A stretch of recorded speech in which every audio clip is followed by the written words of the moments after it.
Esto pasó hace 3 años, durante la segunda semana de apertura de caza de venado en el Parque Estatal Emmy, Minnesota. Si conoces ese terreno, sabrás que es brutal. Pantanos, niebla espesa, humedales interminables y trampas de lodo. Si entras sin preparación y sin marcar tu camino, puede que nunca salgas. La gente desaparece ahí, y no es exageración. Mi historia empieza en la madrugada, con la niebla colgando pesada como sábanas mojadas. Estaba solo, avanzando despacio con el rifle colgado al pecho, ambas manos sobre la mira. No podía ver más de 3 metros delante de mí y trataba de encontrar un punto alto desde donde pudiera, al menos, ver algo o tener oportunidad de disparar. Mientras más avanzaba, más silencio había. Sin aves, sin brisa, solo el chapoteo de mis botas y mi respiración. Entonces me di cuenta. Estaba perdido. Ese momento, en un sitio así, es un tipo especial de pánico. Uno que sube por la columna y se mete entre las costillas. Pero seguí avanzando, intentando orientarme, esperando que la niebla se abriera. Cualquier cosa que me resultara familiar. Di un paso de más. Fue instantáneo. El suelo cedió y caí directo. No hubo aviso ni tiempo para reaccionar. Ya estaba hasta el cuello antes de darme cuenta de lo que pasaba. Era lodo espeso y helado tragándome vivo. Lo único que me mantenía arriba era mi rifle. Gracias a Dios lo tenía cruzado en el pecho. El cañón inferior quedó atascado lo justo para mantenerme suspendido en el borde del agujero. Grité. Me revolví.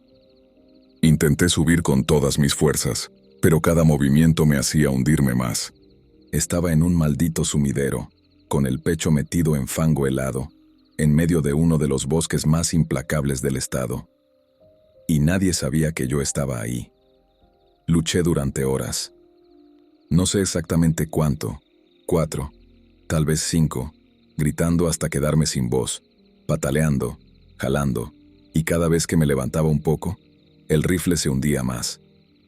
Lograba tomar aire y me volvía a hundir. El barro se me metía en los oídos, bajo los párpados entre los dientes. Mis músculos temblaban. Estaba empapado, tiritando, y podía sentir que mi cuerpo empezaba a apagarse. Recuerdo pensar, hasta aquí llegué. Aquí es donde muero. Lo que de verdad me rompió fue pensar en mi esposa y mi mamá sin saber nunca qué pasó conmigo. Imaginarlas aferrándose a la esperanza durante años, sin saber que yo ya no estaba.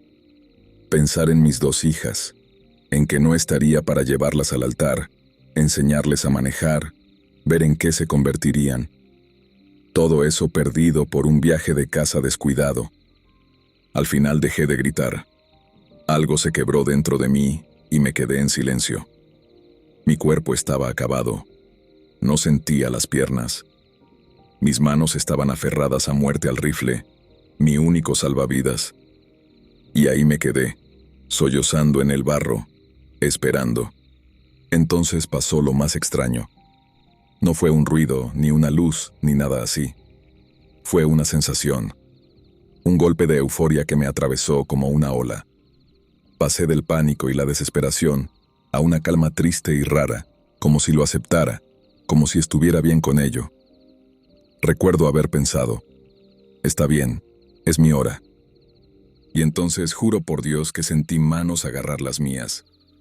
2 pares de manos, humanas, reales y sólidas. Me sujetaron con fuerza, barro, sangre y todo, y empezaron a tirar. Resultó que un padre y su hijo habían disparado a un venado y estaban siguiendo el rastro de sangre hasta quedar a menos de 2 metros de donde yo me hundía. El venado debió pasar por delante del sumidero antes de desplomarse. Ellos iban siguiendo el rastro a ciegas entre la niebla. No gritaban, no hacían ruido. Si hubieran estado 2 metros a cualquiera de los lados, me habrían perdido por completo. En ese punto donde murió el venado, me devolvieron al mundo. Me arrastraron afuera medio muerto, cubierto de mugre, con mi rifle deformado y arruinado, pero todavía en mis manos. Pasé la semana siguiente en el hospital recuperándome de hipotermia, deshidratación y un nivel de agotamiento que ni siquiera puedo describir. Parecía salido del infierno. Apenas podía hablar. Apenas podía dormir. Y en realidad todavía no. Me despierto sudando y gritando, soñando que me hundo otra vez, que el barro me llena la boca y no puedo respirar. Y cada vez que me pasa, me levanto y voy a ver a mis hijas. Ahora tengo 3. Me quedo mirándolas dormir. Y pienso en cualquier fuerza que me dio una segunda oportunidad. No he vuelto a cazar. Ni siquiera he vuelto a poner un pie en lo profundo del bosque. Ni cerca. No sé si algún día podré. Solo pensarlo me hace temblar. Incluso al contar esto se me llenan los ojos de lágrimas. El barro, el frío, las manos, nunca me dejan. Una cosa más. El año pasado, durante la temporada de caza, un hombre de las ciudades gemelas desapareció en esa misma zona.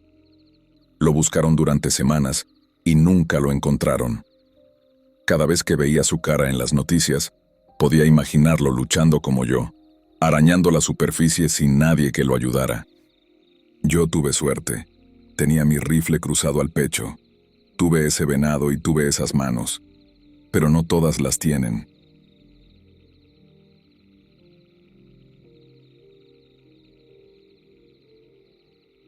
Esto pasó hace unos 15 años, cuando yo era niño y vivía en una zona rural de México.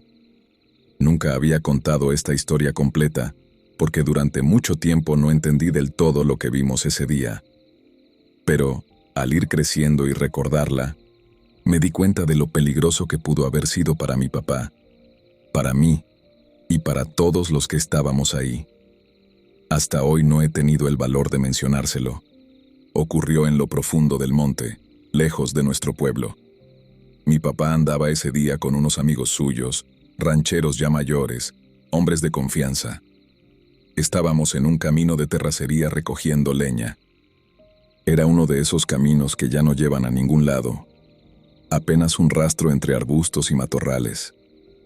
Solo lo usaban rancheros arreando ganado o gente del pueblo que se iba a cazar lejos. Nadie iba tan adentro sin un motivo específico. Yo tenía 11 años y solo estaba ayudando. Llenábamos la caja de la camioneta de mi papá con ramas gruesas caídas, apurándonos porque ya estaba oscureciendo. Después de unos 10 minutos escuchamos un vehículo acercarse. Tan inusual que todos dejamos de trabajar para mirar. De pronto, de la curva salió una camioneta negra impecable, completamente fuera de lugar en ese camino. Era un modelo nuevo, con vidrios polarizados y sin placas visibles. Se detuvo despacio frente a nosotros, a unos 8 metros de la camioneta de mi papá. Nadie se bajó. Solo se quedó ahí, con el motor encendido. Lo primero que noté fue el sonido, un llanto apagado que venía del interior. Creo que era una mujer, pero no estaba seguro en ese momento. Era solo alguien sollozando. A mi edad no entendí lo raro que era. Seguí recogiendo ramas, pero los adultos no. El ambiente cambió. Los hombres se quedaron congelados.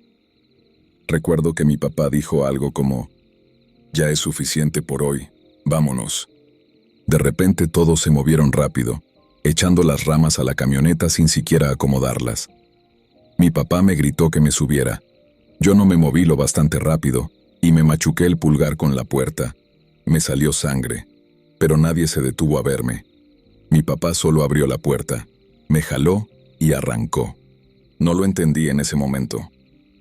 Pensé que estaba enojado o que había visto algo que yo no. Lo recuerdo manejando más rápido que nunca por ese camino, la camioneta brincando y resbalando en las curvas. Los adultos murmuraban en voz baja, preocupados, pero no me explicaban nada. Yo solo me quedé sentado, apretando mi dedo golpeado, sin prestarles atención. Al llegar a casa, mi papá se fue directo por unas cervezas. Él y los otros hombres se sentaron afuera, fumando y hablando, como hacían cuando pasaba algo serio. Yo alcancé a oír algunas palabras por la ventana, entre ellas, malosita. no me significaba nada en ese entonces. Pasaron los años y no volví a pensar en eso hasta que cumplí 20 y tantos. No sé por qué ese día volvió a mi memoria tan claro, pero de golpe entendí. No debimos haber visto esa camioneta ni haber oído ese llanto. Lo que estuviera pasando ahí no era para testigos, y tuvimos suerte, mucha suerte de que no nos pasara nada. No sé con certeza quiénes eran esas personas, pero en esa parte de México, sobre todo en esa época, no hacía falta preguntar. Si una camioneta nueva, con vidrios polarizados y sin placas aparece donde no pertenece, y hay alguien llorando dentro, ya sabes qué está pasando. En esos años la violencia del narco no se veía tan abiertamente. Era algo de lo que se susurraba, algo entre ellos, no algo con lo que la gente normal se topaba. No había balaceras ni secuestros en pleno día como en algunos lugares ahora. Para que algo así pasara tan lejos del pueblo y sin nadie alrededor, no podía ser algo al azar. Pienso mucho en mi papá cuando recuerdo ese día, en lo que habrá pasado por su mente al ver esa camioneta. Tenía a su hijo de 10 años con él, tenía amigos con familia, y en un instante tuvo que decidir si estábamos en peligro, si lo que pasaba en esa camioneta nos iba a involucrar también. No esperó para averiguarlo, y creo que eso nos salvó. Mientras más lo recuerdo, más aterrador se vuelve. Quienquiera que fueran, nos dejaron ir. Porque si no, ahí no habría habido nadie para ayudarnos. Sin señal de celular, sin casas, sin otra salida que ese camino. Mi papá lo sabía. Todos los hombres lo sabían. Por eso se movieron tan rápido. Por eso no me dejaron hacer preguntas. Y por eso mi papá se emborrachó esa noche y nunca lo volvió a mencionar. Yo tampoco se lo he sacado desde entonces. Y creo que nunca lo haré.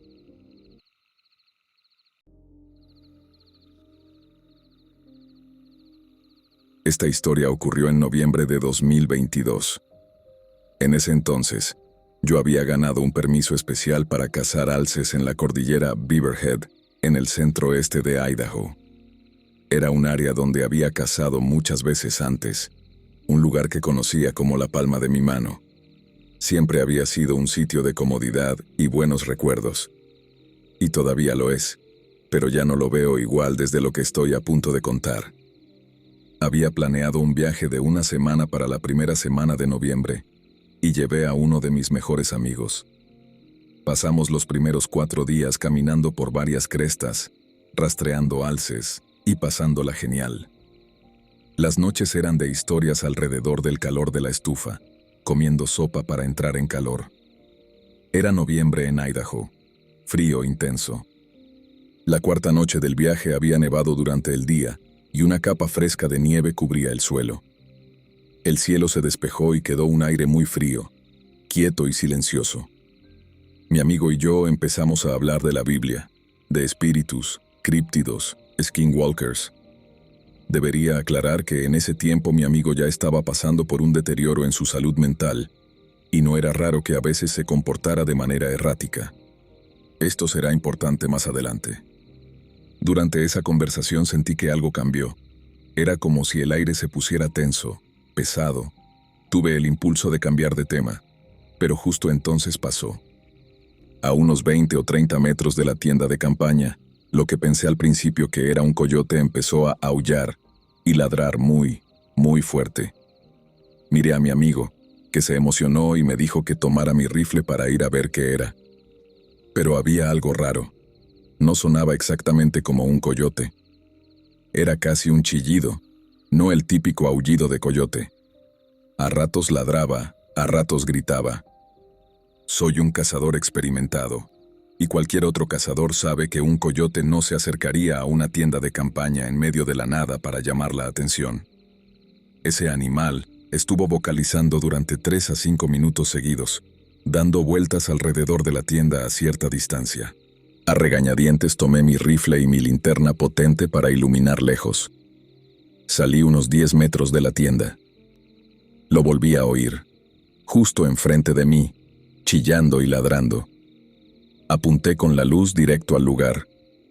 Podía ver claramente a unos 150 o 200 metros. Y sin embargo, no había nada. Ningos ojos brillando, ninguna silueta de animal o persona. Nada. La misma escena se repitió 3 o 4 veces. Al final nos rendimos y regresamos a la tienda para calentarnos.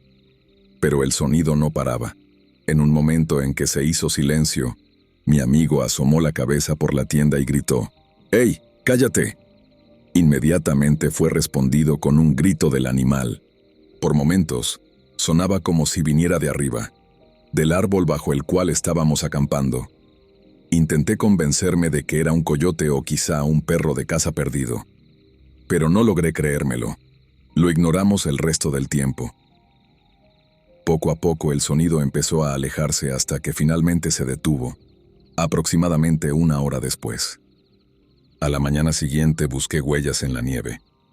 Para mi sorpresa, no había nada excepto las nuestras. No hablamos más del tema en el resto del viaje. Unos días después regresamos a casa. No sé si todo está relacionado, pero unos 3 meses después, mi amigo tuvo un colapso mental completo y desde entonces no ha vuelto a ir de cacería. Algunos miembros de su familia, muy religiosos, llegaron a preguntarse si había sido víctima de algún tipo de ataque espiritual. En su momento yo no conecté las dos cosas, pero ahora, viéndolo en retrospectiva, me surgen muchas preguntas sobre esa noche. ¿Fue coincidencia que ese animal apareciera justo durante esa conversación? ¿Podría haber sido realmente un coyote o un lobo?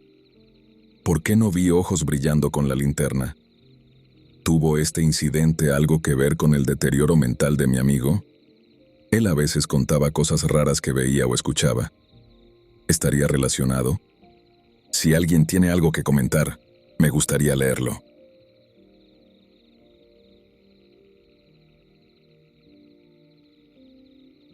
Siempre me ha gustado la tranquila soledad de mi pequeña cabaña, escondida en lo profundo de los bosques del norte de Michigan. Los pinos gigantes y los lagos silenciosos crean un mundo vasto y sereno, lejos del bullicio de la ciudad. Es el tipo de lugar donde puedes oír tus propios pensamientos rebotar dentro de ti. La vida silvestre es la que uno esperaría en un sitio así. Venados, osos y coyotes vagan libres, viviendo sus vidas en el borde de la mía. A menudo me siento en el porche, café en mano, observando a los venados pastar en el claro. Son criaturas majestuosas, moviéndose con una gracia que parece casi antinatural. Siempre hay un grupo de 5 o 6 que pasa por ahí. Y siempre hubo uno en particular que me llamaba la atención. Se quedaba un poco aparte. Su mirada parecía quedarse fija en la cabaña más tiempo que los demás. Una mañana brumosa, al amanecer, escuché un alboroto en el bosque. Era sonido de venados, pero algo no cuadraba. Salí al porche y vi a los venados en el claro. Pero ese venado en particular tenía los ojos clavados en los míos. Su postura era distinta, casi humana en su deliberación. Era inquietante, como si entendiera más de lo que debería. Mientras lo miraba, el tiempo pareció ralentizarse. Comenzó a moverse, no con los saltos típicos de un animal asustado, sino con un paso lento y deliberado. Sus pezuñas apenas hacían ruido sobre la tierra. Un escalofrío me recorrió la espalda cuando se acercó un poco más, sin apartar la mirada. Sentí una incomodidad profunda, un miedo primitivo que no podía explicar. Retrocedí, cerré la puerta y lo observé por la ventana. Se detuvo al borde del claro, inmóvil, como si esperara. Entonces, de golpe, el bosque estalló en sonidos. Las aves alzaron el vuelo. Las ardillas corrieron en todas direcciones. Por un momento fue caos. Cuando volví a mirar, el venado ya no estaba. Había desaparecido como si nunca hubiera estado ahí. Esa noche, el bosque se llenó de sonidos desconocidos. El matorral se movía como si algo avanzara con propósito, algo más que un animal. Me fue imposible dormir. Sentía como si el bosque contuviera la respiración, esperando que algo ocurriera. No he vuelto a ver a ese venado en particular desde entonces. Las visitas del grupo se han vuelto menos frecuentes. Después de ese extraño encuentro, todavía me pongo nervioso cada vez que me acerco al bosque.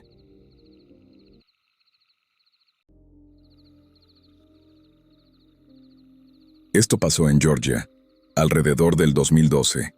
Yo tenía 14 años. No soy cazador ni nada parecido, pero mi primo nos invitó a mí y a mi hermano menor a conocer un terreno que la familia de un amigo suyo acababa de comprar. La idea era pescar un poco, pasar el rato y explorar la propiedad. Nada serio.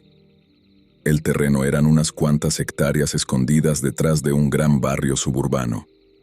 No sabrías que está ahí a menos que alguien te lo enseñe. Solo un pequeño camino de tierra que se abre al final de una calle sin salida. Conduces sobre un tramo angosto junto a un lago, das la vuelta a una curva y luego entras en un largo camino recto de tierra, de quizá 1 kilómetro, rodeado de bosque denso. Al final, más allá de todos los árboles, había un lago más grande que pensaban llenar de peces para pescar en el futuro. Nosotros fuimos en un carrito de golf, porque nadie quería caminar. Y la verdad es que al principio era divertido. Éramos mi hermano, mi primo y yo. Ninguno pasaba de los 16 años. Mi primo iba manejando. Íbamos dando tumbos por el sendero, cruzamos el agua, giramos en la curva, y entonces lo vimos. Ahí estaba, a medio kilómetro de distancia, en medio del camino. Un hombre caminando solo hacia nosotros, sin bicicleta, sin carro, sin equipo de pesca. Solo un abrigo oscuro y un pasamontañas negro cubriéndole la cara, caminando justo por el centro del sendero.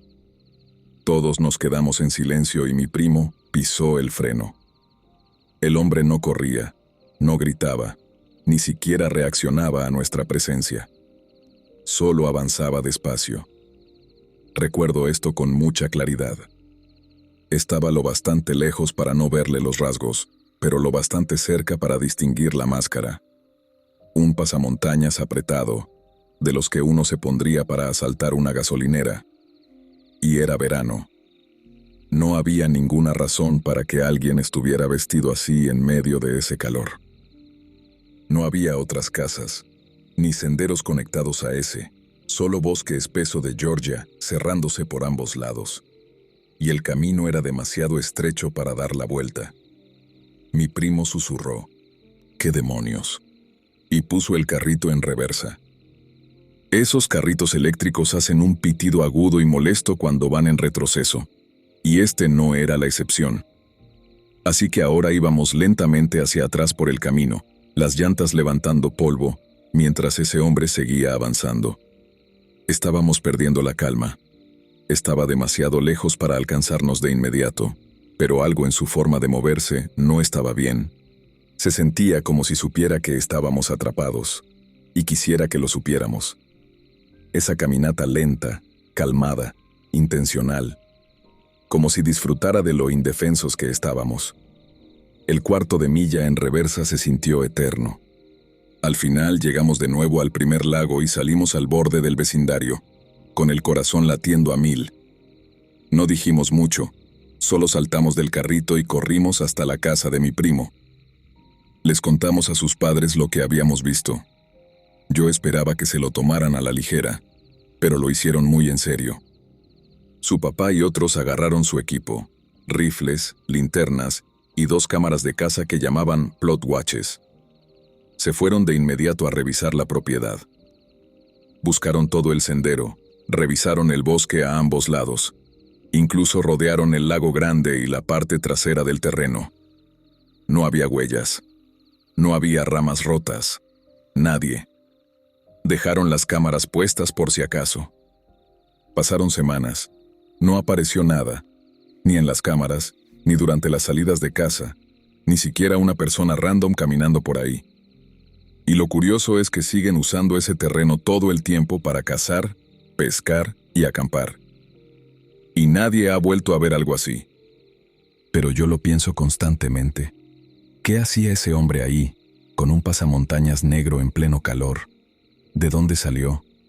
¿Y a dónde demonios se fue? No había lugar donde desaparecer tan rápido, no con ese bosque tan denso. Sin carro, sin sendero, sin señales de que existiera. No sé si solo era un loco tratando de asustarnos, o algo peor. Todo lo que sé es que no quiero volver a encontrármelo jamás.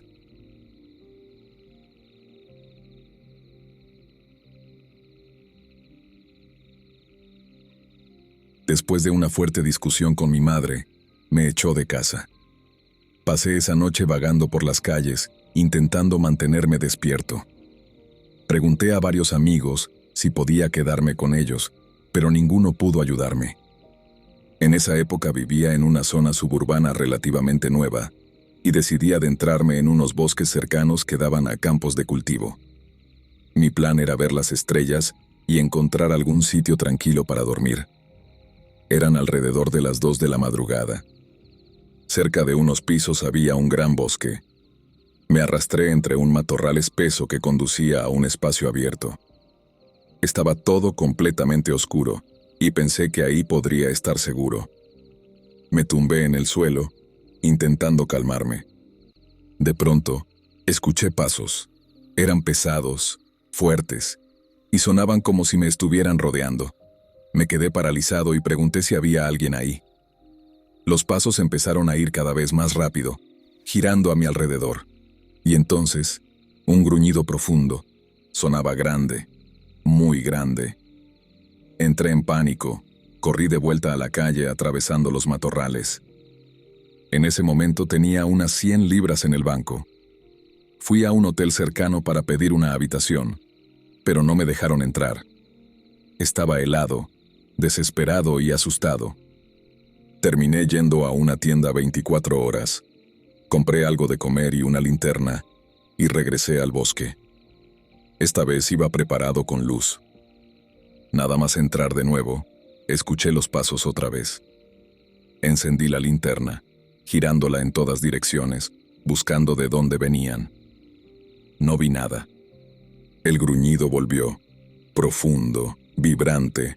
Sonaba justo al lado mío. Lo escuchaba clarísimo, pero no veía absolutamente nada. Fuera lo que fuera, parecía enorme. Salí corriendo hasta una parada de autobús y pasé la noche allí, despierto y temblando. Al día siguiente quedé con una amiga y le conté todo. Quería volver para comprobarlo, así que fuimos juntos hasta el matorral. Ella se quedó afuera mientras yo entraba de día al claro. El gruñido volvió. Fuerte, cercano, a plena luz del día. Yo podía oírlo, pero no verlo. Sé que suena inventado, pero no lo es. Me aterroriza cada vez que lo recuerdo y nadie me cree. Si alguien ha vivido algo parecido, me gustaría saberlo.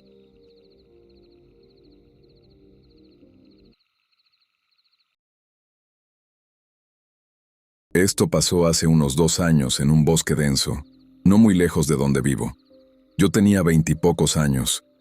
Un par de amigos y yo decidimos hacer algo tonto y cliché: conducir de noche hasta el bosque para asustarnos un poco.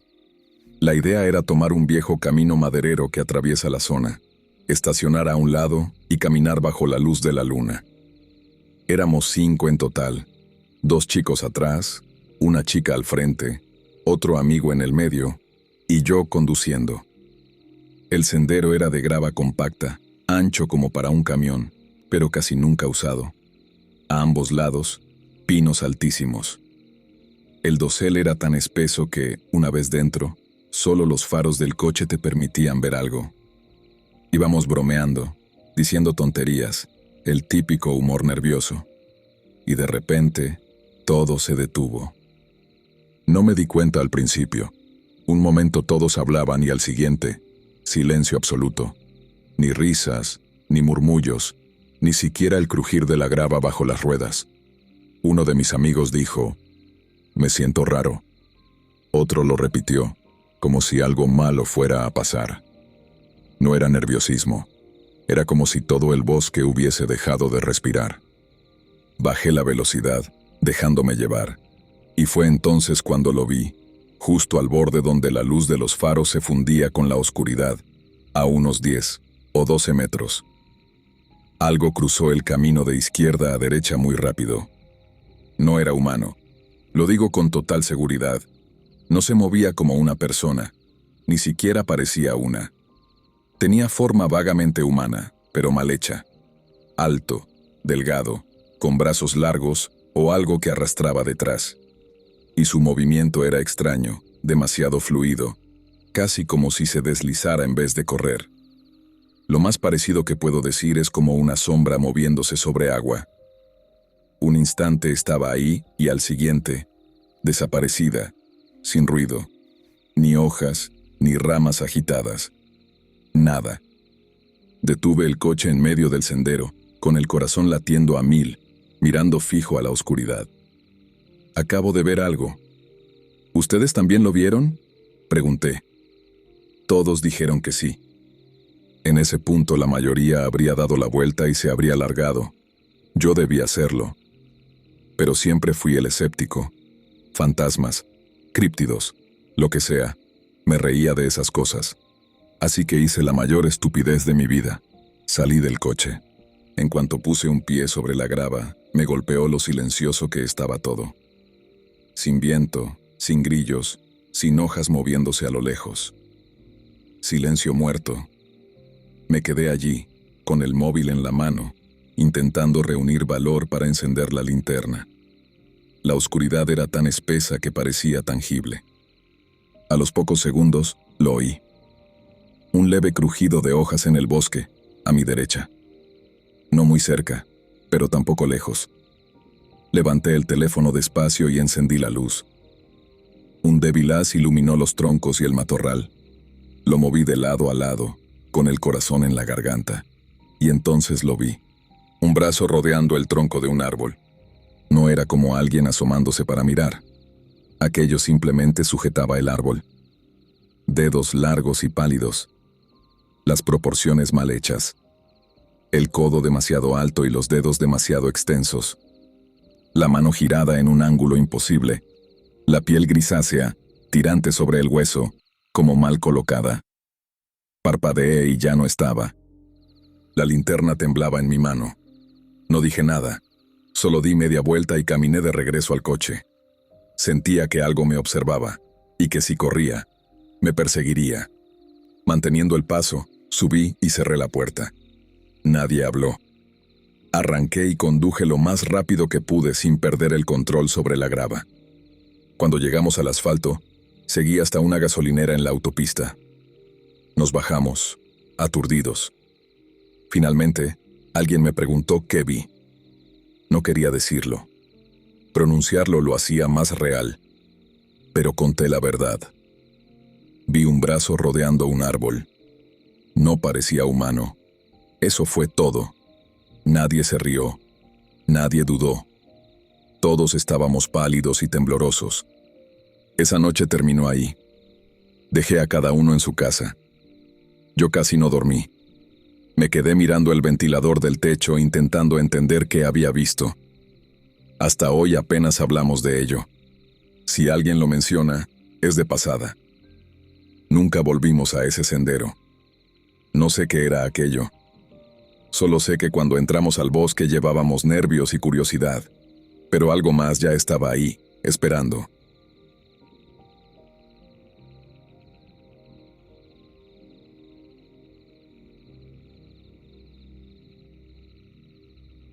En el verano de 2023, estaba acampando con mi familia en Beaver Creek Campground, en Montana, mientras visitábamos Yellowstone. La primera noche fue la experiencia más inquietante que he tenido. Mi madre, mi padrastro y su hermano se fueron a dormir alrededor de la medianoche, mientras yo me quedé 1 hora más junto al fuego. Cuando decidí apagarlo e irme a dormir, el bosque estaba en completa oscuridad. Pasaron unos 20 minutos desde que me acosté en mi tienda cuando comencé a escuchar ruidos de olfateos justo afuera. Me quedé paralizado, pensando que podía ser un oso. Aquello continuó un rato, hasta que reconocí una respiración y unos movimientos como los de un perro. Me relajé, suponiendo que sería el perro de algún campista cercano que se había escapado. Al cabo de un rato, el perro desapareció, pero entonces oí pasos caminando alrededor del campamento, y el sonido de un palo grande arrastrándose por el suelo, dando vueltas alrededor. Volví a quedarme helado, pensando que quizá era una persona merodeando en plena oscuridad. De pronto, un flash de cámara explotó justo frente a mi tienda. Después sentí como si algo, animal o persona, se hubiera echado contra una esquina de la tienda, acurrucándose. Esa presencia duró unos 5 minutos y sentía como si algo estuviera jugueteando suavemente con las esquinas del tejido. Congelado, solo recé para que aquello terminara. Pero entonces fui obligado a hacer algo para que esa persona, o lo que fuera, supiera que yo estaba consciente. Sentí cómo tocaban la cremallera de la puerta de mi tienda. Llamé fuerte. ¿Quién está ahí?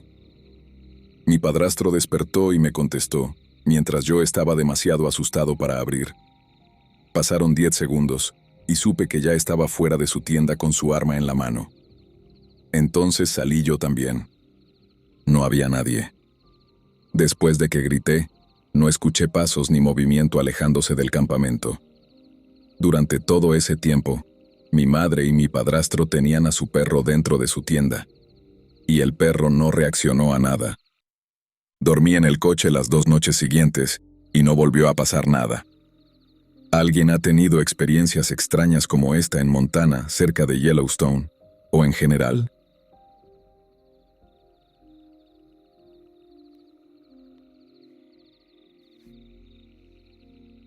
Esto me pasó cuando tenía 13 años, aunque mi amigo y yo solo entendimos el peso real de aquello años después, cuando ya no podíamos hacer nada.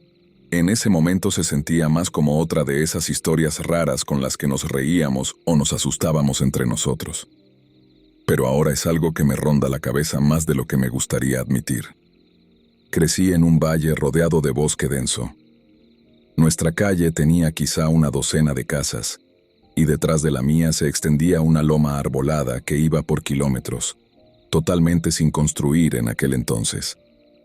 Mi mejor amigo vivía unas casas más abajo y pasábamos los veranos enteros caminando por ahí, siguiendo senderos que nosotros mismos abríamos. Si caminabas lo suficiente, llegabas a otro vecindario del otro lado, donde había una pequeña granja con un puestecito de carretera que vendía miel local, mermelada casera y dulces al por mayor casi regalados. Casi todos los días hacíamos la caminata. Comprábamos golosinas y pasábamos la tarde entre los árboles, contándonos historias de miedo, tonterías de niños. Pero ese día fue distinto. Ese día se nos quedó grabado. Íbamos de regreso a casa al final de la tarde, cuando ya estaba cayendo el crepúsculo. Íbamos más o menos a la mitad de la loma cuando vi algo blanco asomándose entre un parche de musgo, casi brillando en la luz tenue. Siempre estaba buscando cosas interesantes en el bosque. Piedras, plumas, cráneos. Cualquier cosa que pudiera llevarme a casa para mi pequeña colección. Así que, naturalmente, me acerqué y empecé a apartar el musgo. Fue entonces cuando saqué un hueso. No un pedazo suelto ni una astilla. Era un hueso entero de pelvis, y no era fresco. Estaba lleno de marcas, desgastado, descolorido, como si hubiera estado ahí por mucho tiempo. Me quedé mirándolo sin saber si debía estar asustado o fascinado. Debí ponerme pálido porque mi amigo vino a preguntarme qué había encontrado, y, sin pensarlo, le solté que debía ser una pelvis de ciervo. No sé por qué dije eso. Tal vez necesitaba que fuera algo inofensivo. Y además, a esa edad fingir que sabías era mejor que admitir que no. Así que nos quedamos ahí, maravillados, pasando los dedos por los surcos y hurgando la tierra alrededor. Pensé en llevarlo a casa, pero sabía que mi papá me regañaría si llegaba con un hueso viejo. Al final lo volvimos a meter en el musgo y lo tapamos como estaba, y seguimos nuestro camino. No volví a pensar en ello durante años. La vida siguió, crecimos y eventualmente me mudé de esa casa. Pero ya en mis 20s, viendo un documental forense, mostraron un diagrama de la anatomía de la pelvis humana y me golpeó como un camión. Recordé aquel hueso, cada curva, su tamaño, la sensación en mis manos, y me di cuenta. No se parecía en nada a una pelvis de ciervo. Era inconfundiblemente humana. Y lo peor, era pequeña. Demasiado pequeña para ser de un adulto. Sentí el estómago revolverse. De golpe me vinieron cosas que de niño no había cuestionado. La forma en que estaba medio enterrado, como si alguien o algo lo hubiera puesto ahí. Que no había más huesos alrededor, como ocurriría con un animal. Y lo silenciosa que era siempre esa parte del bosque. Intenté volver varias veces para encontrar el lugar exacto, pero los senderos estaban cubiertos. El bosque había cambiado. Nunca lo hallé. A veces me pregunto qué fue realmente lo que encontramos aquel día. Una persona desaparecida. Algún pobre niño que nadie halló nunca. Supongo que jamás lo sabré. Y es algo que todavía me persigue. Un remordimiento persistente. No haberle dicho a nadie. Haber sido, quizá, las únicas personas que vieron los últimos restos de quienquiera que haya sido.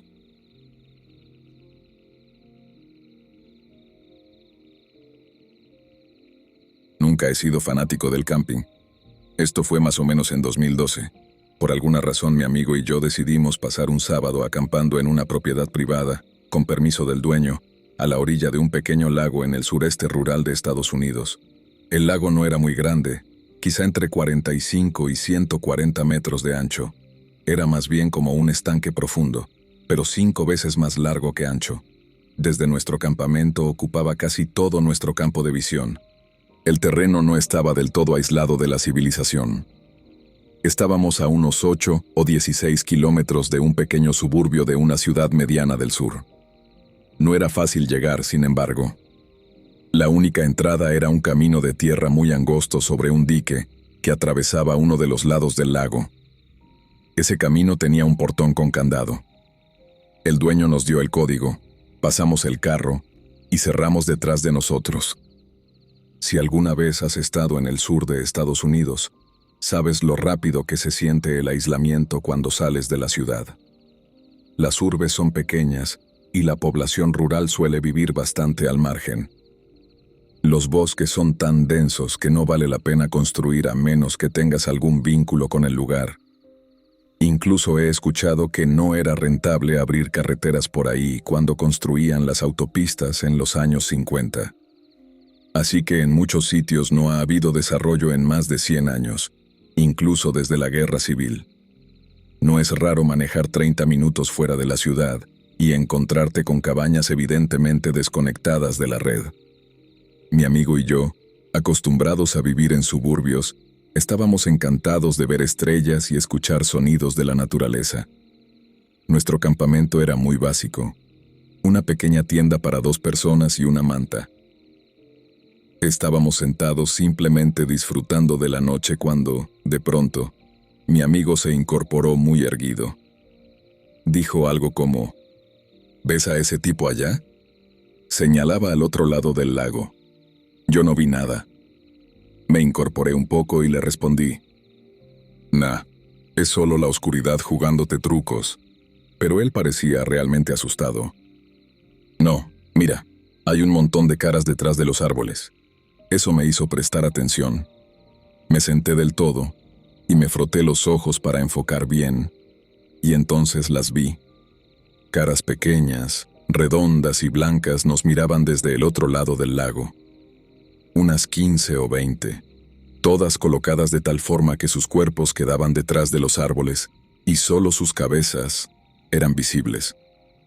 La mejor forma de describirlas es como niños muy pálidos, con un brillo tenue, como si se iluminaran desde dentro.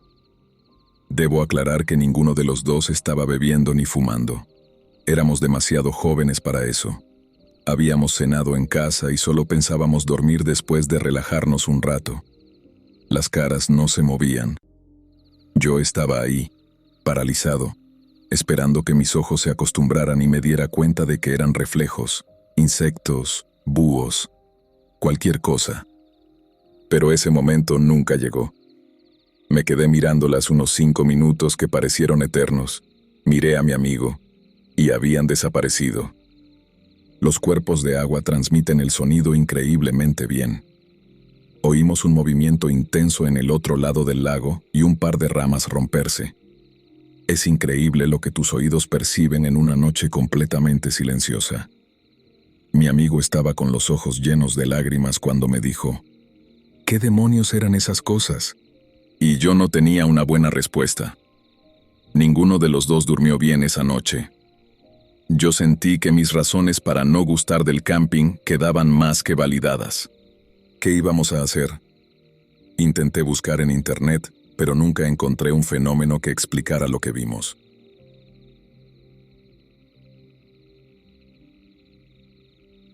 He tenido unos cuantos encuentros con hombres raros en mi vida. Mis amigos bromean diciendo que soy un imán para los raritos. Y, sinceramente, no se equivocan. Me he vuelto más lista en la calle con la edad, pero cuando era más joven, sobre todo en la adolescencia, era dolorosamente ingenua. Esta historia ocurrió cuando tenía 20 años, y se me ponen los pelos de punta cada vez que la recuerdo. En ese momento, mi mamá, mi hermanita y yo acabábamos de mudarnos de un pueblito en la comarca a una ciudad más acomodada al sur. Fue un cambio grande, pero bien recibido.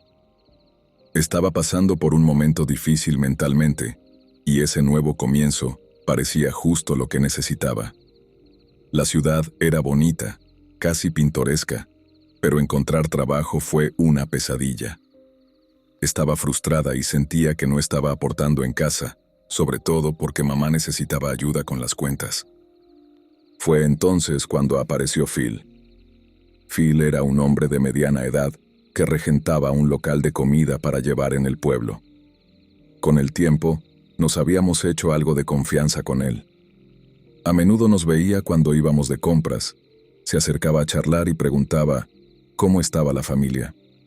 Parecía un tipo amable y atento, de verdad. Así que, cuando mencionó que quizá tenía un puesto para mí en su tienda, además de un piso arriba que podía alquilarme por casi nada, me emocioné. Sentí que por fin las cosas empezaban a encajar. Phil consiguió nuestra dirección y dijo que pasaría una noche, después de cerrar, y que me llevaría a ver el piso. Se suponía que sería un viaje corto, media hora como máximo. Ni siquiera llevé el teléfono, un error de novata. Pero en ese momento no tenía saldo, y pensé que no lo necesitaría para un trayecto tan corto. Phil llamó alrededor de las 8 de la noche y mi mamá le abrió. Él le dijo que me traería de vuelta enseguida. Subí al coche con ilusión. Iba vestida de forma informal pero arreglada, pensando que era mi oportunidad para demostrar que soy responsable, madura y lista para trabajar. Ya era de noche, era marzo, y empezamos a conducir. Y fue entonces cuando noté algo raro enseguida. No íbamos hacia el pueblo. Al principio intenté racionalizarlo. Quizá tomaba un atajo del que yo no sabía. Al fin y al cabo, era local. Pero en menos de un minuto, quedó claro que íbamos en la dirección contraria. Las carreteras se volvieron más oscuras. Los árboles se espesaban a un lado. No había farolas, ni casas, solo bosque. Le pregunté, ¿a dónde vamos? El pueblo está para el otro lado.